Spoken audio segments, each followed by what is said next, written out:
ওদেরকে শুধু carbolic acid না, ওদের চুলের মুঠি ধরে টানতে টানতে বাংলাদেশের ওপারে তার কাঁটা গলিয়ে ছুঁড়ে ফেলে দিতে হবে।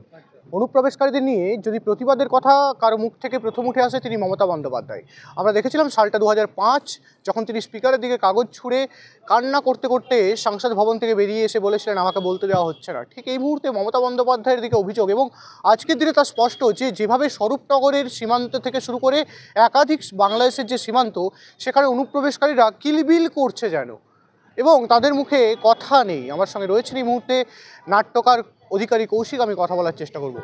মমতা বন্দ্যোপাধ্যায় কী করলেন, সেই অনুপ্রবেশকারীদের তাদেরকে আধার কার্ড বানিয়ে দিলেন, তাদের ভোটার কার্ড বানিয়ে দিলেন অবৈধভাবে, যাতে তাদের ভোটটি পেতে পারে।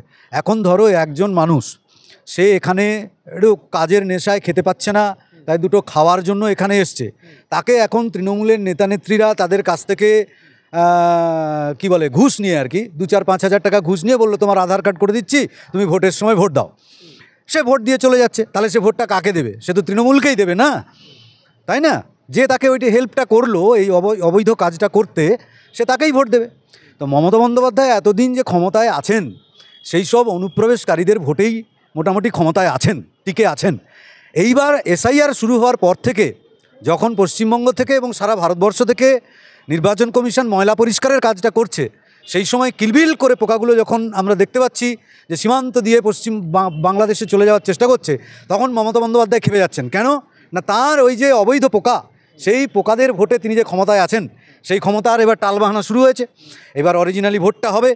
তার যে মানে দুধেল গাইরা ছিলেন এতদিন এখানে, মুসুর ডাল, খেসারির ডাল, মুগ ডাল এইসব বিক্রি করতেন, পাড়ায় পাড়ায় ফেরি করতেন, লোহা ভাঙা, টিন ভাঙা, পুরনো কাগজ, মাথার চুল এইসব বিক্রি করতেন, সেই তাদের ভোটটি এইবার হারাবে। সেই জন্য উনি এখন বমকে গেছেন যে কী করবেন খুঁজে পাচ্ছেন না। কিন্তু ঘটনা হচ্ছে এটা নির্বাচন কমিশনের ব্যাপার, এটা বিজেপির কোনো ব্যাপার নয়। নির্বাচন কমিশন সারা দেশ জুড়ে এসআইআর করছেন, এটা ওনাকে মানতেই হবে, সাংবিধানিক অধিকার নির্বাচন কমিশনের। তাই সেই জায়গা থেকে ওনার পেরোনোর কোনো পথ নেই, ওনাকে মানতেই হবে এটা, এবং উনি মানছেন। খালি মাঝে মাঝে একটু ভুল বকছেন।